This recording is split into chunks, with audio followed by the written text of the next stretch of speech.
This morning, I'm blessed to have breakfast with the consecrated virgins of our diocese. Many of you would probably be surprised to know that we even have consecrated virgins in our diocese, or you may wonder what that means.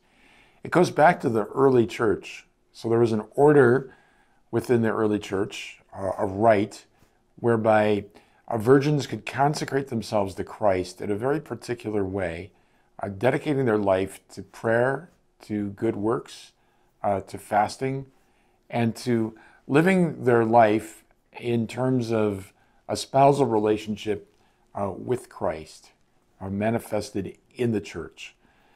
So that ancient rite has been restored and animated within the church today. So throughout the world, and certainly in our country, there are consecrated virgins, women who, for all intents and purposes, live a regular life in the world. You would not know who they are simply by observing their external behavior, except they're obviously not married, and they're going to be praying, loving, and serving much.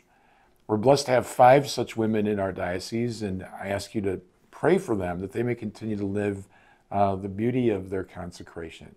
So in a very particular way, they manifest within their own lives the spousal relationship between Christ and the church. And we know that in studying the scriptures, the Bible begins with a marriage and it ends with a marriage.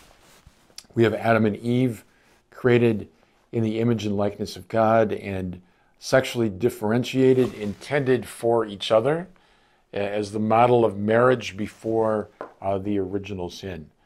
Fast forward all the way to the book of Revelation, we have the marriage of the Feast of the Lamb, where Jesus sits down with his bride, the church, and celebrates those heavenly nuptials forever.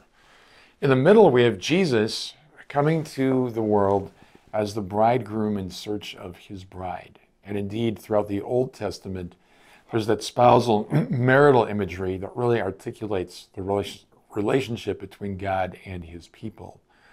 All of that is to say that certain members of the church, certain people among us, are called to live intensively that spousal relationship and to manifest it in their own lives and even in their own embodiedness.